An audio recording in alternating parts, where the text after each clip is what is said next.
Changes in factors influencing demand leads to a shift of the demand curve itself. Let's unpack that a little bit and look at another demand curve. We should be quite familiar with this demand curve already. We've just looked at another one very similar to it. We talked about extensions and contractions in demand. This would look like a move along the demand curve. However, changes in the factors of demand are slightly different. These move the demand curve to the right if there's an increase in demand, and to the left if there's a decrease in demand. Let's have a look at some examples of what these factors are and how they work. One key factor is the level of disposable income. If you don't know what disposable income is, it's just the amount of money that someone has left over once all their bills have been paid. Generally, as income increases, consumers have more disposable income too. Let's consider this on a demand curve. So if disposable income increases, the demand curve will shift to the right because it's a factor of demand. What's the impact of this increase in demand on consumer expenditure? Well, at the original level of demand, when the price was £3, the quantity demanded was also 3.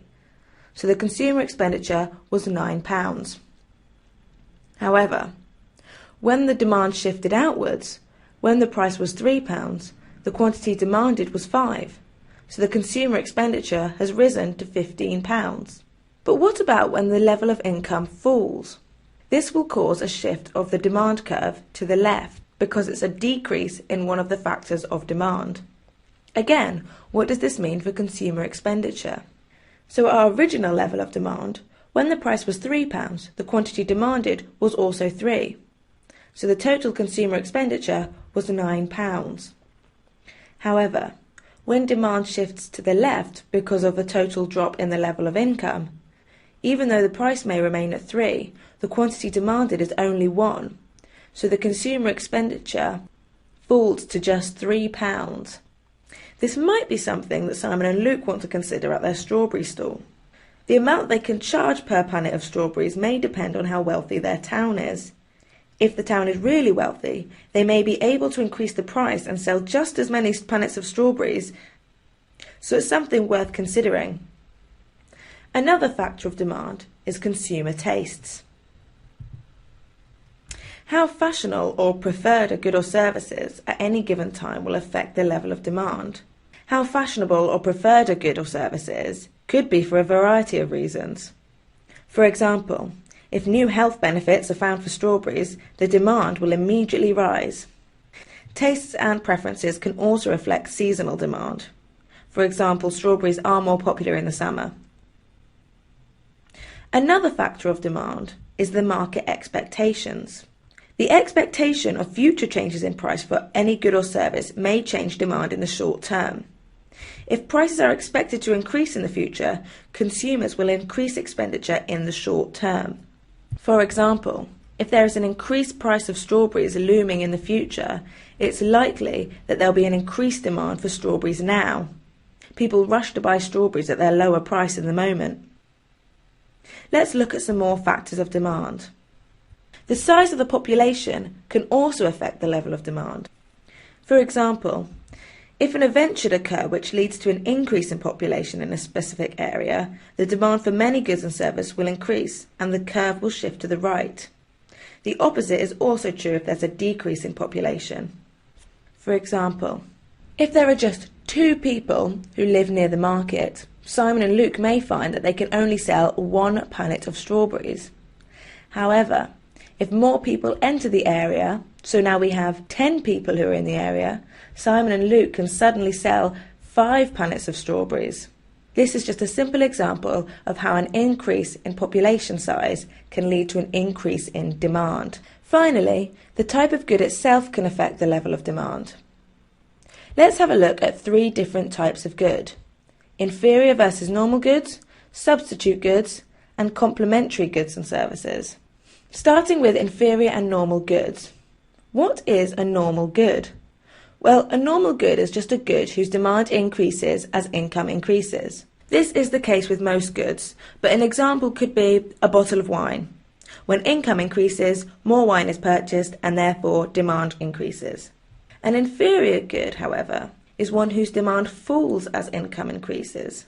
An example of this might be a cheap value range product at a supermarket. When income increases, consumers spend less on the value range products because they can afford the preferred branded goods. In this case, the demand for the value range falls as income increases, so the demand curve would shift to the left rather than the right as income rises. However, when income decreases, consumers will spend more on the value range products in order to get more product for less expense. So a decrease in income would lead to an increase in demand. Let's move on to look at substitute goods. Substitutes are goods or services that satisfy the same need for the buyer. For example, raspberries would be seen as a substitute for strawberries. If the price of a punnet of raspberries increases, more people will buy strawberries instead, as they meet the same need for eating a delicious fruit. It's therefore really important that Simon and Luke consider the prices of other related products. If other fruits around them start becoming cheaper at the market, the demand for their strawberries may well go down too. If the fruits around them start to become more expensive, they may well be able to raise their prices, or they could sell more at the same price. Finally, complementary goods and services. Complementary products or services are those where the purchase of one triggers the purchase of another. For example, when you buy cereal, you tend to buy milk as well. Can you think of any complementary goods for Luke and Simon? Well, cream is commonly put on strawberries, so the price of cream could potentially have an impact on the number of strawberries sold. So now we understand the different factors which influence demand. But what does this mean for Simon and Luke? How does demand affect their sales revenue? Well, if any of the factors of demand change, so perhaps the income in their town rises, then demand will increase. As demand increases, Simon and Luke can put their prices up and people will continue to buy. This will mean Simon and Luke are kept very happy. On the other hand, how does price affect demand? Well, if they increase the price, there may well be a fall in demand. So Simon and Luke need to be careful about changing the prices, because price and demand are so closely related. Let's have a look at one example which doesn't quite fit the trend. These are Giffen and Veblen goods. Giffen and Veblen goods don't quite fit the normal patterned goods. With Giffen and Veblen goods, as the price rises, demand also rises. These goods do not follow the law of demand. We know that a normal demand graph slopes downwards, but for a Giffen and Veblen good, the demand graph slopes upwards. So what is a Giffen good or a Veblen good? Let's start with Giffen goods. Named after the economist Robert Giffen, these are goods whose price increases as demand increases. Let me give you an example.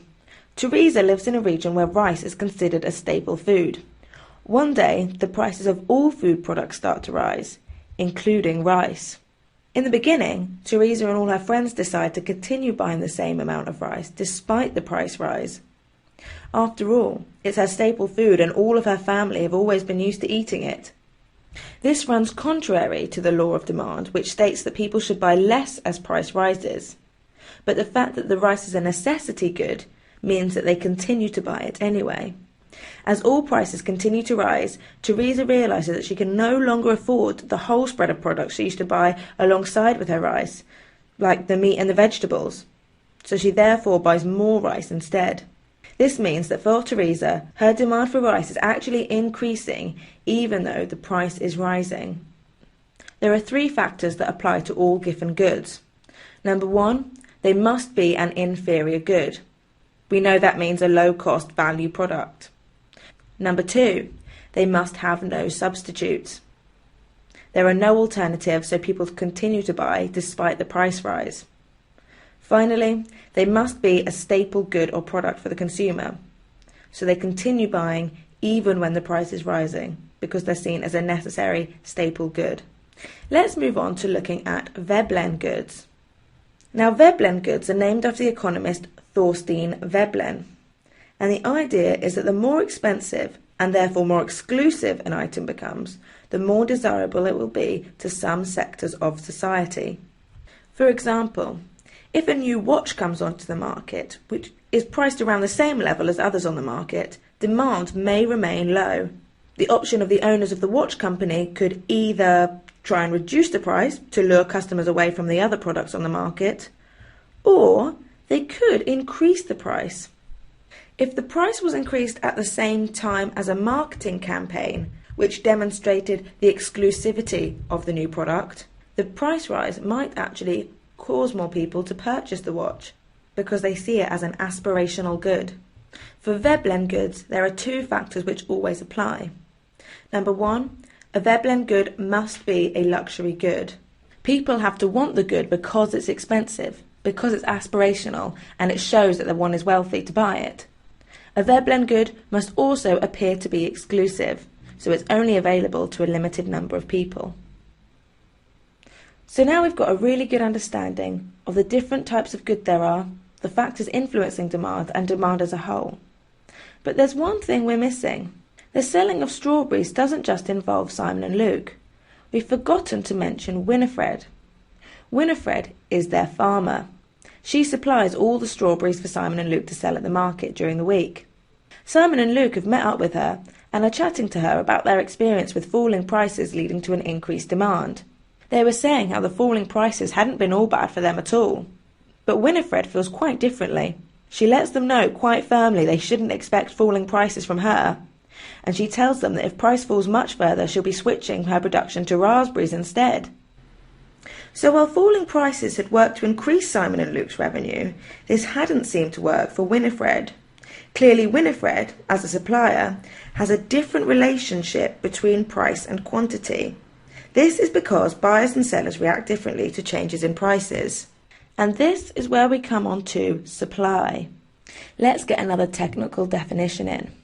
The supply of a good or service is the extent to which companies are willing and able to supply it at any given price over a set time period. And just like with a demand curve, we also have a supply curve.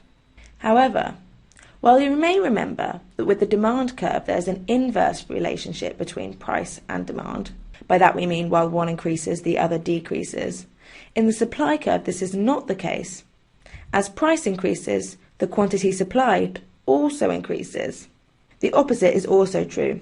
A decrease in price also decreases the quantity supplied. Let's have a look at the supply curve now. You can see how the supply curve is upward sloping, which is opposite to the demand curve. We can still read the supply curve in the same way, however. For example, when the price is £2,000, a quantity of 60,000 are supplied. However, when the price increases to £6,000, a quantity of 80,000 are supplied. But why is the supply curve upward sloping like this? Well, for Fred, for example, she finds that as the price for strawberries falls, she's not encouraged to produce strawberries anymore, as growing strawberries is now less profitable. The opposite is also true. Let's consider this by looking at the graph. Let's say that the cost per unit stay at £1,000 per unit. Where the price is at £2,000 per unit, the supplier will receive the profit of £2,000, that which is being sold, minus the £1,000 of cost per unit, so they'll receive a profit of £1,000. However, if the price increases to £6,000 per unit, the profit will be the £6,000 minus the £1,000 costs, leaving a profit of £5,000. As £5,000 is a lot higher than £1,000, suppliers will be much more incentivized to supply the good which has a higher price. Put simply, suppliers want to supply more when the price is higher. There's a little bit of terminology we also need to know. It's very similar to that which we learned with the demand curve. Extension or expansion of supply is a move along the supply curve to the right. So when quantity supplied goes from 60,000 to 80,000, there is an extension of supply. By contrast, a contraction of supply is a move along the supply curve to the left. So when supply falls from 80,000 units to 60,000, there is a contraction of supply. There's one more thing we need to consider when we discuss supply. The concept of supply, just like demand, can be split into two different types. The first type is individual supply. This is simply the extent to which suppliers are willing and able to supply a particular product. For example, the amount of strawberries Winifred is willing and able to supply to the market at any given price level. At £1 per kilogram, Fred is willing to grow and supply 100 kilograms of strawberries. but at £2 per kilogram, Fred may be willing to grow much more.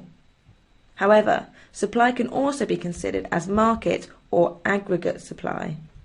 Aggregate supply is the extent to which suppliers are willing and able to supply goods and services across the whole economy. For example, this might be the amount of strawberries that all strawberry growers are willing and able to supply to the market at any given price level. At £1 per kilogram, all strawberry sellers in the country are willing to supply 10,000 kilograms of strawberries. So now we've got a really good understanding of what supply is and how it looks on a graph. We're going to discuss the factors affecting